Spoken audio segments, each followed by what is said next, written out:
So I find that working reductively makes approaching the portrait much easier for a lot of the same reasons that I think that is true when approaching the still life. I'm going to just use my pink pearl for a while and gesture in my general composition, generally my features, sort of figure out how much of the page I want to take up. And then I'm also going to immediately start removing light from the brightest areas on my face. This is why using a directional light and sitting in a darkened room is really going to make your life a lot easier because it separates those values. It makes the light and the dark much clearer to see, so you can spend less time squinting at your face, trying to figure out what's going on, and more time developing and rendering volume. Again, this is a really kind of forgiving approach too. If you take too much up in the wrong place, just come back in with your chamois and erase into that.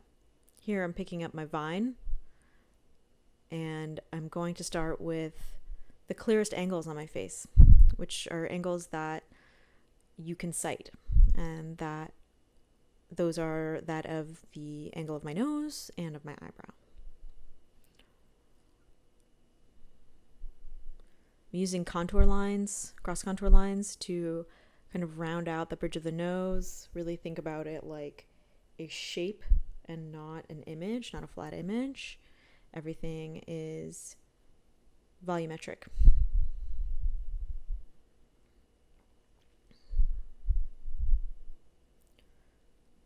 So I'm looking at sort of my darkest darks too. Exact same way we approached the still life.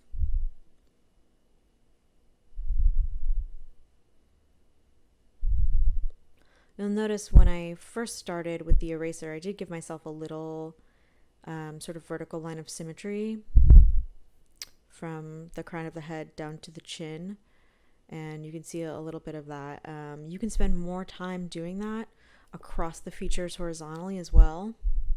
I find that pretty helpful when trying to figure out facial proportions.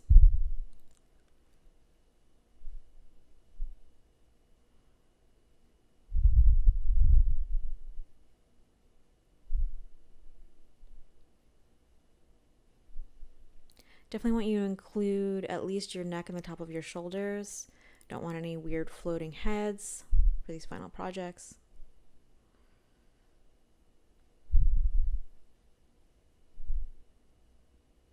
And you'll see here I'm going to spend a lot of time just with the Vine charcoal before I even consider picking up my charcoal pastel, because a lot of things are going to move around and change.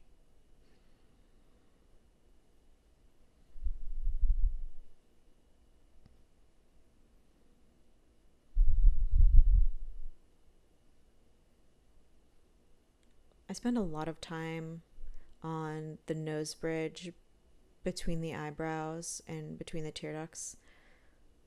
These are some pretty clear angles, and also spending a lot of time on just that, I guess what you could call negative space between the eyes is going to ensure that your eyes wind up in the right spot. So here I'm kind of moving my stage left eye a little bit further to the left. They were a little too close together. And I can only really determine that and figure that out because I'm looking at the dark in the hollow of that orbital and the shape of the nose bridge between the eyes.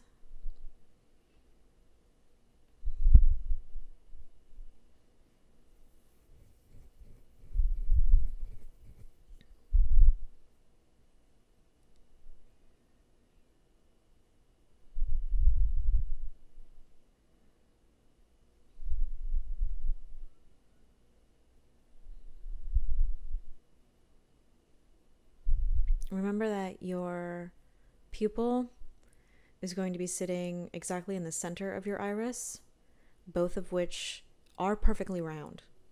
You will not see, most likely, the entire circle of those unless you are pulling an Edvard Munch and screaming with your eyes wide open. But if it helps you to draw outside of the eyelids to make that round circle and then come back in and erase the rest out, go for it.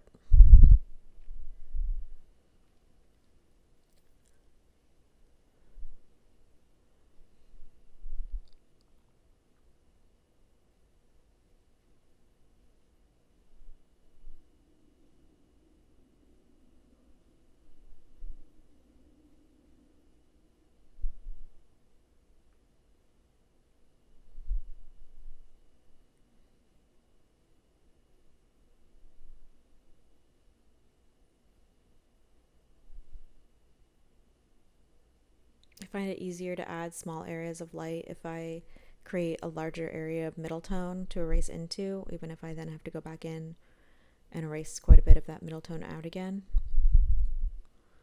I also find it helpful to sort of exaggerate value at first and then sort of pull everything up, make everything a little bit more subtle as the structure becomes a bit more clear.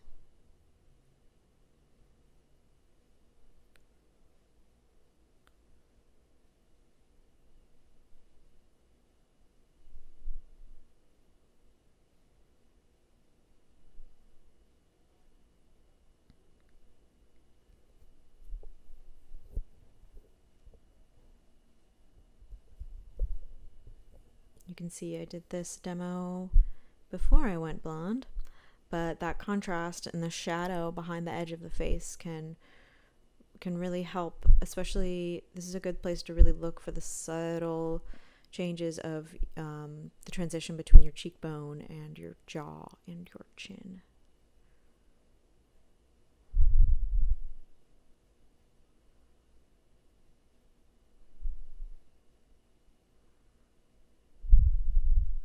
Also, when approaching the lips, the most important step is going to be determining where they meet. I would suggest sort of trying that line, moving it up, moving it down, widening it, shortening it, before you worry about adding the top and bottom lip, because you'll be able to sort of register whether or not it feels incorrect just based upon the line where the lips meet.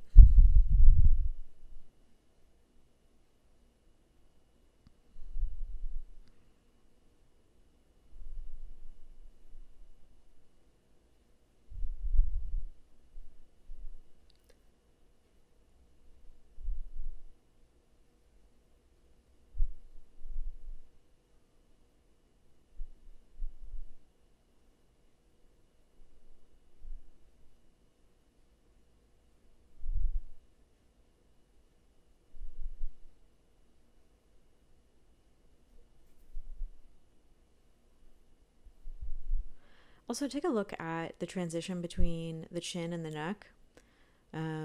You'll see that it's not just two components. My trachea sort of comes down underneath my chin and then transitions to my neck. And I just want you to kind of consider that as an extra added step, maybe something you wouldn't automatically think to look for.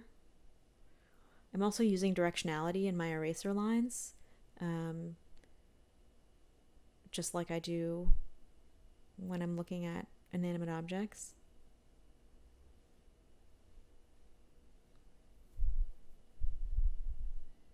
It's your decision whether or not you really want to soften those out.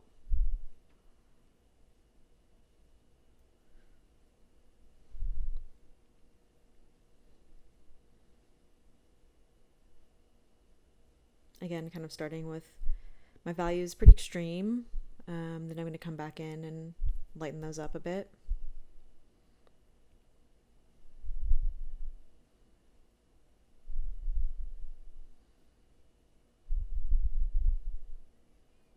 And there's a lot of different muscular structure around your mouth as it transitions to the chin too. It's not just a completely smooth, flat area.